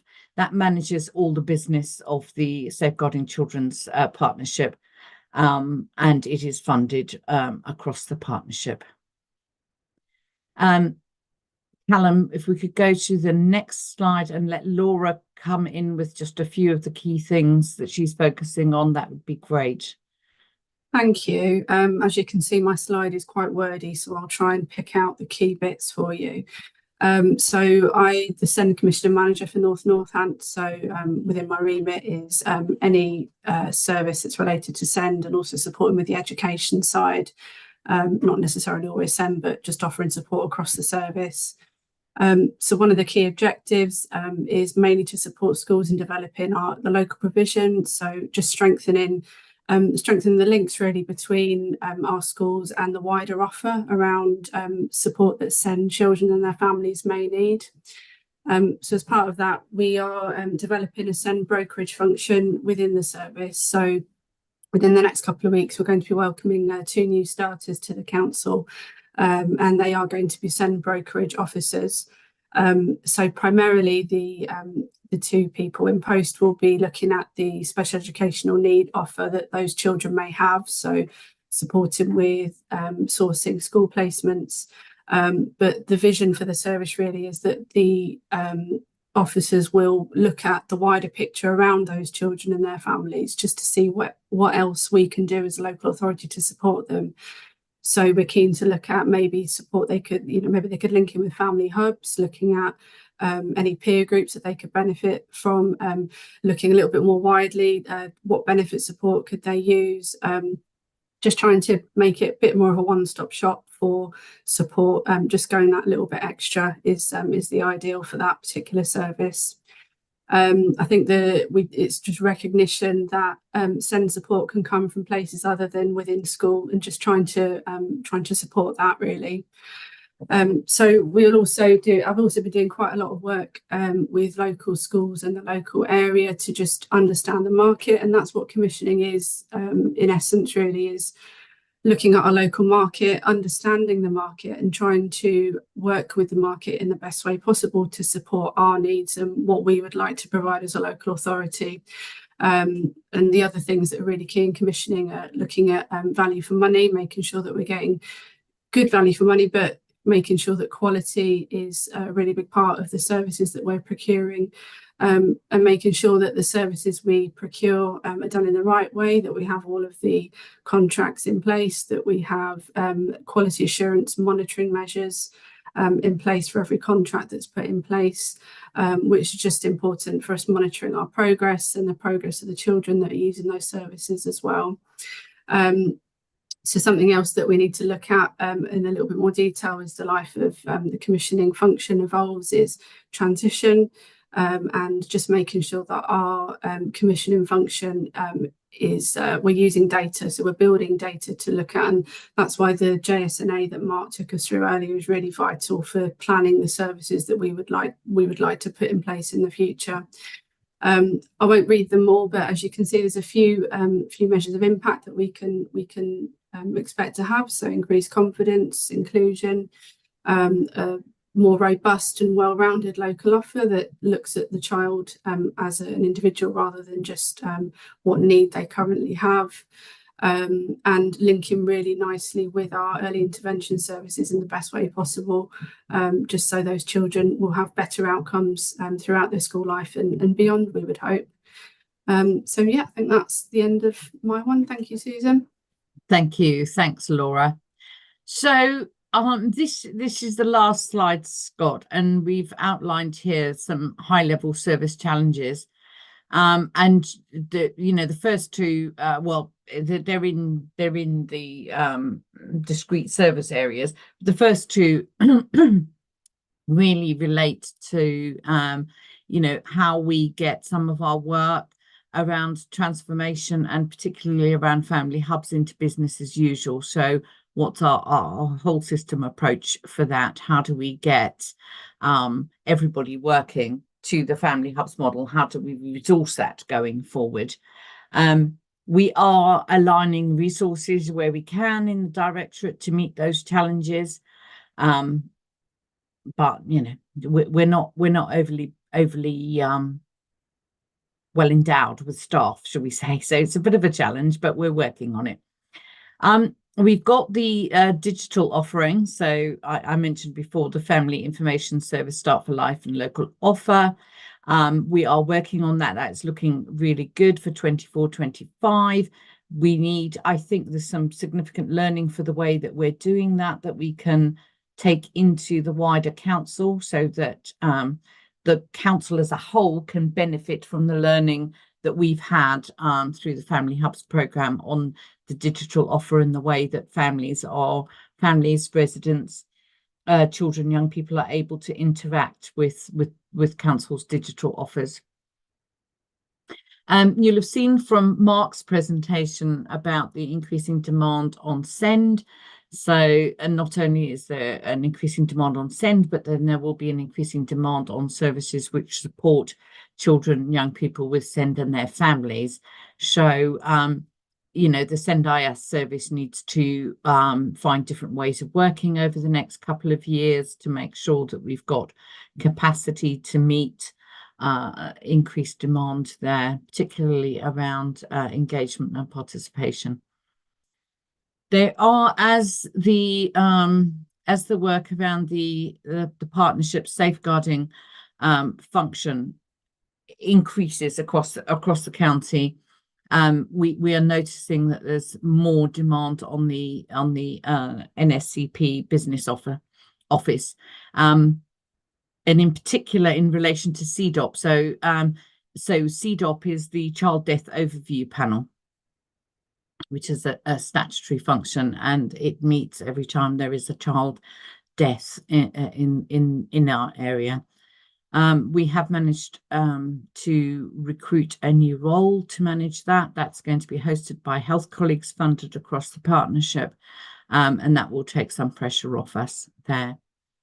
As Laura's just outlined, there's a lot of work to do around SEN decommissioning. I don't think I can overstate the amount of work that there needs to be done, because historically there has been no capacity to do that work.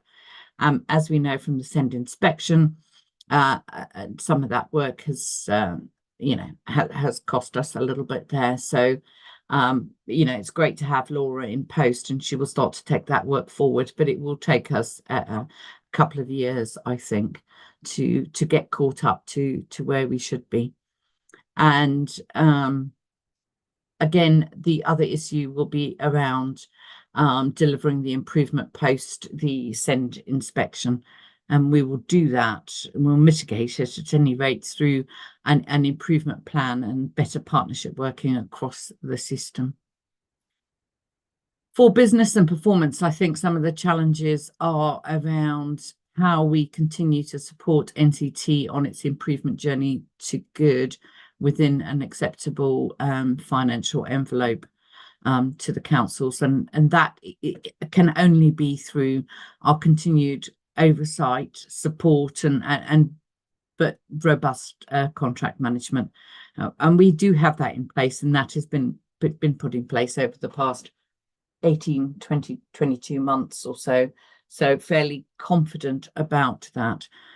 Less confident about the capacity of the trust to continue delivering in budget given the demands on social care, but that's a slightly different that's a different point really. And then delivering the transformation and efficiencies agenda. So this relates to the monies that both councils set aside for transformation and efficiency work at NCT, and the approving those business cases is one thing, but tracking the delivery of agreed savings and dependencies as they're set out in the business cases is another is going to be another challenge for us, but something that we need to do to make sure that every penny we spend in the trust is being spent to best effect. And I think, Callum, I think there might be one more slide which says, yeah, if you've got any questions or comments. But that was a really quick whiz through, bearing in mind the time, Scott, of the work that my service area does. I'm more than happy to take any questions or comments from people at the meeting. Yeah, that's great. Thank you, Susan, Laura, and Richard for that. Are there any questions around that? I've got Lee, please. Thanks, Gerard. I mean, I only have one question just to make sure I heard right. So Susan, thinking about what you just said about part of the role is robust contract management of the Children's Trust. So there's two sides to that, I guess, delivering the services and then delivering within budget. Yes. We sort of missed what you were saying. Are you saying you didn't really have confidence? You had confidence in them delivering the service, but not within the budget? I think it's because children's social care is a volatile. It's a volatile demand-led service, isn't it? So it's really difficult to it's really difficult to budget manage in that area, because children need help and protection when children need help and protection. It isn't something that's subject to well, how much money have we got in the pot to do it? So I think the challenge for us is making sure that every penny that is being spent in the trust is being spent in the wisest possible way. So it is on those frontline services with just the right amount. That's a trick, isn't it? It's just having just the right amount of management to oversee it, just the right amount of of support services and so on. And I think that's ongoing work. Thank you, Susan. And so are you comfortable there are efficiencies to be made? I mean, can NCT be more efficient? Are we expecting to see new computer systems, new ways of working? Yes. So all of those things. So there will definitely be a new computer system, a new case management system, which is a contract is just about to be awarded in the next couple of weeks, actually, for a new education case management system. So currently NCT staff are working across 7 systems which hold details of children. As you can imagine, that's cumbersome, it takes time, and a lot of work needs to be done. Staff need to be particularly agile about, looking across all of those systems when they're looking at circumstances of individual children. So there is hope across both councils that once that new case management system is in place, we will start to see efficiencies. There are also no doubt efficiencies to be made elsewhere in the department, but and David may want to come in at this point, but there's a very fine line to be walked between making efficiencies in the trust and moving to good and not destabilizing until such time as we've had the Ofsted have done the new ILACs, independent inspection of children's social care, and pronounce that practice is good enough to then sustain other changes around it. There's a tension between creating stability and efficiencies. Okay. Yeah. Thank you. I have got. Oh, Richard, you've put your hand down. Yeah. No, but David's got his hand Go on, up. David. So, yeah.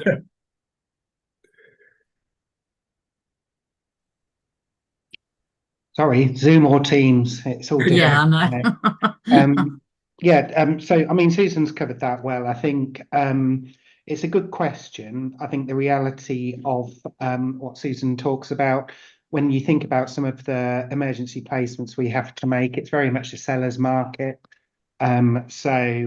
Providers will often be in the bargaining seat around the sorts of cost which you've got in relation to that. I think there's also the earlier discussion that we had with Judy as well, trying to shift our focus so that more people are supported at that lower level rather than at the social care level, I think is really important for us moving forward. And there's a bit of a trade-off there in the sense that if we can get that right, there will be less children in the children in need space. And that means that hopefully those children who are on the edge of care or who are in care can then be supported through our children in needs, our child in need services. So it is about trying to shift in a risk managed way people to the lowest level of support, where we're supporting the families well and creating the best opportunities for them to stay with families but be safe.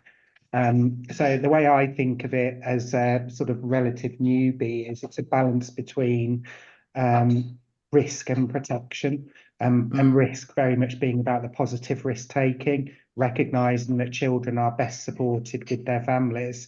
And it's about the right sort of support that we wrap around families. I share, however, Susan's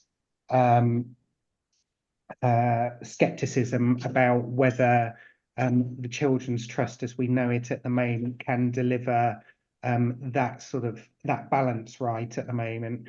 And we have to remember that there are extra costs built into the running of the children's service because it is outside of the local authority, whereas a lot of that management support, a lot of the back office support would be shared across our existing services. So there's already an additional cost built into the running of a children's trust. Thank you, David. Richard? Yeah, I think just following on from what Susan and David have said, I think a real practical example of work that the Children's Trust have done with the two councils is a programme of work that we've delivered in 23-24 called Circle to Success, which is where both councils have agreed to invest money into a transformative programme that has allowed the Children's Trust to deliver so far about £3 million worth of savings this year, with another £1 million hopefully to go before the end of the year, and also £4 million next year that is actually currently being reprofiled to be significantly more than £4 million. And that's all about, you know, changing the way in which the Children's Trust works, changing the conversations that they have with families, working with different providers, and basically making sure that they intervene early enough with children and young people to get them into the right care setting at the right time. And I think that's a really good example of work that wasn't being done 18 months ago, but has been done now, and is really starting to deliver a more sustainable financial environment to come. There is a considerable amount of work that is yet still to be done, and there are a number of opportunities that the Children's Trust will have in order to you know, transform the way they deliver services, and as David has mentioned, you know, as a partnership across the councils and the Children's Trust, how we intervene early enough with children and families. The two biggest areas are staffing and placements for children and young people. So anything that we can do to support the Children's Trust to recruit staff, to avoid using expensive agency staff as alternatives is important, but also commissioning work that we can do in order to make sure that we've got enough foster carers for children to go to in Northamptonshire, but also children's homes provision and accommodation for children leaving care. All of those things will be, you know, critical to making sure that the Children's Trust can not only deliver a sustainable financial outcome, but critically deliver really, really great outcomes for families, children and young people, and those young people moving on into adulthood after leaving care. Thanks, Richard. Scott, if I could just come in with a sort of wrap up point. So I think it's really important what goes on in the Children's Trust, and it's a recognition that they deliver social care. I hope what the rest of the presentation from my service area and Neil's service area has helpfully highlighted is that there is a lot of other work in terms of children's services that goes on inside the council, and particularly early help, and you know, as Richard has alluded to, early help and getting that right, getting that investment right, and getting that structure right is really critically important to managing access to social care. So, you know, I just want to be really clear that, so we've got NCT, they're really important. So are all the children's services that are delivered for the vast majority of children in Northampton from within the council. Yeah, no, absolutely agree, Susan. Yeah, that's a very, very valid point. I'm just really conscious because it is 7 o'clock. We have got just one item, which is David, and it's the forward list for the EAP. So this shouldn't take too long. Thank you. Callum, are you able to just bring up that part of the document for me, please? Yeah, not a problem at all. Thank you.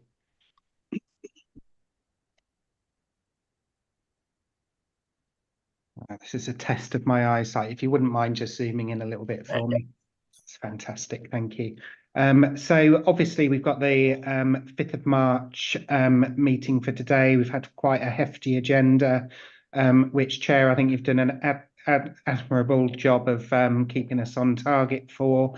At the moment, we only have one item for the 2nd of May meeting. So there is an opportunity for EAP members to perhaps discuss and think about, are there some particular items that you would like us to prepare both for the May meeting, but also for the July meeting moving forward.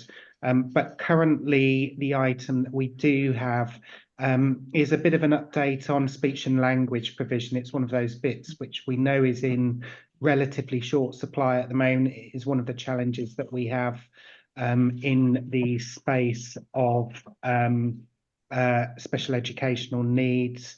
It's something which is commissioned by the Integrated Care Board, and we have invited them to come and provide an update on that. But that is all that we currently have on the forward plan. Both Neil and Susan have now done their service presentations, but that doesn't mean that we can't dig down a bit deeper into an area of those services which have been talked about. But I think a key part may well be thinking more about also how our partners contribute to it. Just before I finish and hand back to you, Chair, just to see if there are any other bits. I think one bit which we are really cognizant of that will be coming forward will be the inspection report for our special educational needs partnership. Realistically, we are going to have that will have been published before the next meeting. So I would suggest that we could potentially bring back our early thinking about the improvement plans that we will be putting in place on the back of that inspection. So that could be quite a meaty item for May in that sense. But happy to come back to you, Chair, for any other thoughts from members. No, thank you, David. And that was the first thing that came into my mind actually about the SEND inspection. So, and I think that will be quite meaty. And along with the service presentation on speech and language, I think that might be okay for May's meeting. But if anybody has got any other suggestions for future meetings that we can get out, then absolutely, again, just drop me a line, pick up the phone, however you feel comfortable in doing it, and then we can get some reports put forward. If I could just step in there, Scott, sorry, but I really can't find the hand on Zoom. That's it. I just can't find it. Okay. I have searched, but it appears not to be there at all. I wonder if because the early help and the family hubs transformation work will be progressing at some stage, we'll be entering into our final year of DFE funding, whether the July meeting might want to consider an in-depth look at what's going on there. Yeah, absolutely. Yeah, as you say, we're entering the final stages of the funding for it. So I guess the question is, what's going to happen to it after that? So yes, absolutely, that would be a good July, isn't it? Yeah, it would be July. Yeah, July. So yes, if we can put that on, that would be great. David? I was just showing off to Susan that I could find my hand on Zoom. In a really strange place, Susan, but I know you won't look for it until the next meeting, but it's in the reactions bit rather than anywhere else. So if you click on reactions, then your hand I don't even have reactions though. That's the thing. Right, you've broken it then. That's all I yeah, I have, I think. Right, no worries. Well, thank you very much for that. It is 7:05. Thank you very much for your attendance tonight. We've had some really, really thought-provoking presentations, I think, as well. So as ever, any questions on that, you drop us a line and we can answer those.